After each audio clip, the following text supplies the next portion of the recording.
بسم الله الرحمن الرحيم السلام عليكم ورحمة الله وبركاته داوديال waxaa halkan caawa marti noogu ah barnaamijkeena Xafsa Xasan oo ku magac dheer Cooking with Xafsa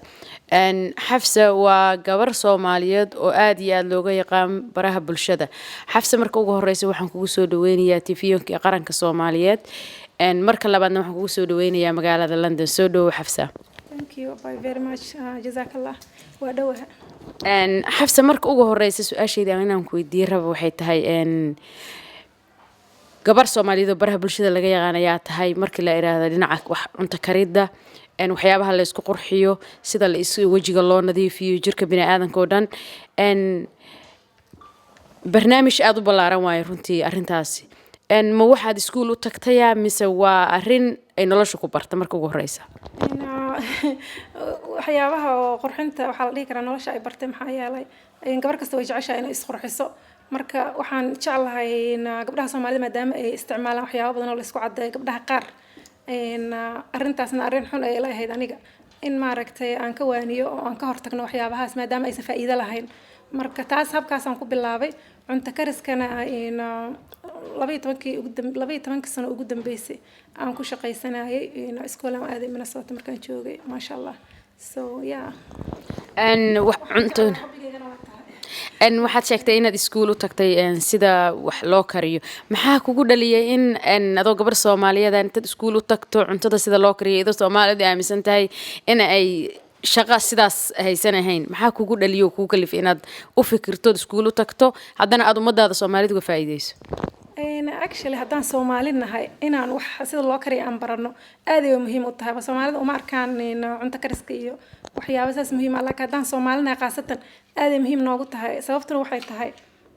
maadaama Soomaaliya ma sha Allah 12 bilood aan wax beeran karno oo waxyaabo badan ay nooga baxaan Soomaaliya nasiib darrana ay tahay maaragtay inaan la aqoonin waxyaabo badan sida loo isticmaalo ama loo kariyo ama aan naqaan hal nooc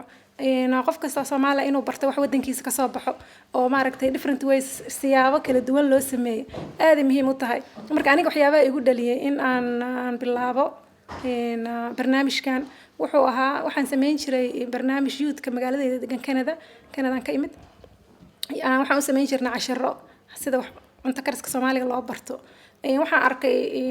dad badan oo danaynaya arrintaas markaasaan YouTube-ka bilaabay YouTube-ka markaan bilaabayna ma sha Allah 6 milyan oo Soomaaliya ku xiran oo maaragtay daawata oo ilaa Soomaaliya waxyaabo Soomaaliya ay ku haystaan aysan aqoonin sida loo kariyo oo soo gudbiya marka ma sha Allah barnaamij weyn wuxuu noqday aad Soomaalida oo dhan u xiisayso aad iyo aad ayaan kaaga mahadcelinaynaa fikradaada quruxda badan oo ugu talagashay inaad haddana aad la sii wadaagto ummadda Soomaaliyeed oo dan kaligaada isku koobin markii la yiraahdo isqurxinta markaan u soo daadegno waxyaabo badan oo aad iyo aad natural u ahaan ka arkaa wasaadyadaada oo si natural oo cuntada laga sameeyo bal waxyaabahaas wax yar haddaad naga fahansiin karto sida waxyaabaha maaska wajiga lagu qurxiyo lagu nadiifiyo oo waxyaabo aad dadku aysan u malay karin laga sameeyo sida bariiska wax yar haddaad nooga faahfaahin karto bal arrintaas waxyaabo badan oo horta waxaa jira ma sha Allah dabiici ah oo maaragtay wadamo badan oo adduunka kamid ah ay isku nadiifiyaan jikadaadana laga heli karo marka aniga waxyaabaha aan sameeyo markasta gabdhaha waxaan dhihi jiray waxyaabaha jikadiina yaala isku nadiifiya marka bariiskaas kamid ah waxaa kamid ah digirta waxaa kamid ah oloverada maxaa dacarta waxyaabahaas oo dhan wadankeena ay ka baxaan si aadana ku nadiifinayso oo hadda dukaamada hadda tagto maaragtay adduunka dukaamada weyn waxyaabaha beauty-ga lagu gado waxyaabo cuntada jikada ku taal laga soo sameeyaa yaala marka ma sha Allah sida aad sheegtaybo inaad ummadda uga faa'iideynayso wax kariska iyo isqurxinta intaba waxaa laga yaabaa qof maanta wadankeena joogo inuu barnaamijkaada u fiirsado oo is yiraahdo malaha ka fikiro inaysan waxyaabaha aad kariso oo quruxda badan oo cuntadaas wanaagsan oo caafimaad kale inaan wadankeena laga helin ma ugu faahfaahin kartaa ummadda Soomaaliyeed in wax wadankeena laga helay ay yihiin waxyaabaha aad wax cuntada ka samayso inta badan aniga horta waxaan jeclahay inaan xoog saaro like lasagna oo kale baasto waxyaabo maaragtay YouTube-ka qof kasta uu ka heli karo ma isku day waqti badan kuma bixiyo waxaan jeclahay waxyaabaha maaragtay Soomaaliya laga helo ama dadka Soomaaliya jooga ay ka faa'iideysan karaan inaan sameeyo markastaba yaa aad iyo aad mahadsantahay future-ka qorshahaada ma ku jirtaa inaad Soomaaliya inta u noqoto aad arrintan quruxda badan aad si live ah oo wadanka inta u tagto aad ama shaqo abuuris ha noqoto ama fikrad ahaan ha noqoto oo ummadii dhulka joogta si ay kaaga faa'iidaan qorshaada ma ku jirtaa inaad wadankii ku noqoto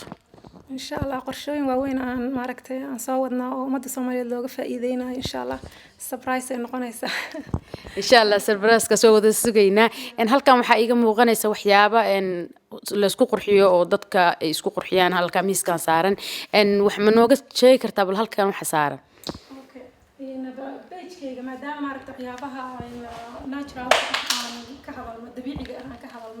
إن وحنا مرة بدن عن سوق اللي والله هلا سليد أنت ما قويد كيلا لسه سافر هربل برودكتس إن ويب سايت اللي هن ما شاء الله صومالي بدن أسول ويسي وهذه ويب سايت كذا كش 5 ستار ولا ما شاء الله هذا اللقطة ما دام أنا وحيابها طبيعي قبلها أنكوانيو وحيابها الله يسقط عدايو عرفتم فيتامين سي واي كان وحواي ماسك أو وجهي لو دقدا أيضا واحد طبيعي laga sameeyay وجهي لو دقدا ويجي 3 mar ما شاء الله aad ay gabdhaha aydan u soo dhaweeyeen inoo ku nadiifinaysa adoo wax ma aragta la isku cadeeyay ismarinin alxamdulillah maanta waxaan ku faraxsanahay gabdho badan oo Soomaaliyeed inay ka gudbeen waxyaabaha la isku cadeynay ay dhinaca kala fiirinayaan si ma aragtay ay caafimaadkooda guud ahaan uga taxadaraan midaan waa la marsanaya midaan waa mid lagu dhaqanayo oo saliid ay u eg tahay laakiin waxa waaye face wash واي أو face wash واي ما شاء الله هذا في عن فيتامين سي marka yaa website leeyihiin website xafsa haddaan waxyaabahan aad samayso wax kaa weydiiyo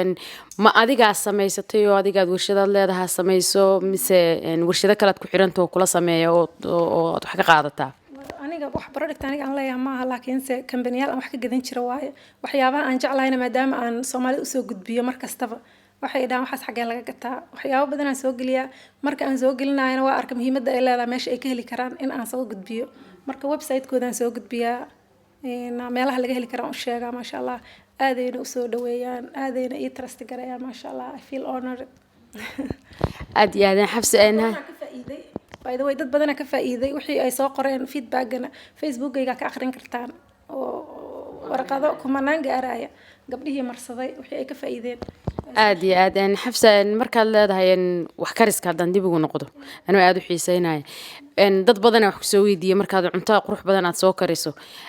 rag Soomaaliyeed ma ku weydiiyaan sida cuntada loo kariyo mise waa dumar kaliya rag hooyooyinka iskaabulada gabdhaha kulli yar iyo weyn waxaan leeyahay asxaab kala duwan يا فانس كلا دوان وإيش كستال الحمد لله. مركز رك سومالي ذو كجران. لفتركي أنا هذا وحكيت كتشعلوا أقانو هذا أنا وحن جعل مركان ملته إن كفى إيديست هذا وحس بركو إن أنا وحن سيسوق درتي. سو قفك مركز تماركتي وحافي عن إن على هذا إن هذا أبن قطها إن وحبرته ما لين كست إن وحفى إيديست. markaya dad badan oo kala age ah ay ugu xiran alxamdulillah aad iyo aad ayaan ugu faraxsanahay inay gabar Soomaaliyeed intay ku fikirto inay wax barato haddana ay wadankeeda dadkeeda u soo gudbisay uga faa'iidaan aad iyo aad ayaan xafsa kaaga mahad celinayna sida quruxda badan ee London noogu soo booqatay insha Allah surprise-kaada aad sheegtana waa kula socon doonaa TV-ga qaranka Soomaaliyeed markaad wadankii tagto insha Allah nala xiriir si aan isula socono oo uga faa'iideysano kulligeen wanaagaada iyo sida quruxda badan oo Soomaaliyeed diyaar ugu tahay markasta in aad wax soo gudbiso adoo ka faa'iideysanaysa fursadda uu siiyay TV-ga qaranka Soomaaliyeed maxaad ummadda Soomaaliyeed kula tali lahayd maxaad dhihi lahayd maxaad u sheegi lahayd fikrad ahaantaada marka koowaad horta Ilaahay subhanahu wa ta'ala mahad u sugnaatay marka labaad waxaan u mahad celinayaa Somali TV waxaan kale u mahad celinayaa caawo walaalahay Soomaaliyeed oo London degan oo meeshaan maaragtay igu casuumay casuumadan sharafta badan ma sha Allah Soomaalida waa dad aad u fiican markii banaanka is soo dhigtaa garanaysa intaas oo kumanaan qof maalinkii wax soo qorto oo maaragtay iga mahad celiso waxyaabaha aan sameeyo anigana maaragtay walaaltinimadaas iyo qadarintaas aad ugu faraxsanahay oo aan ugu ahay very happy aad iyo aad ayaan ku soo dhaweynaynaa xafso anakoo ku sugayna insha Allah in mar kale nagu soo booqo doonto London daawadayaal barnaamijkeena maanta caaw ku wareysanayna walaashan ku wad xafsa oo noo sheegtay sida quruxda badan sida cuntada loo sameeyo sida la isu qurxiyo haday tahay jirkaada korkiisa iyo haday tahay gudaha cuntada aad cun lahayd oo u fiican jirkaada waxaan rajeynayaa inaad ka wada faa'iideysan doontaan insha Allah intaan ayaan ku soo gabagabeynayna assalaamu calaykum waraxmatullaahi wabarakaatuh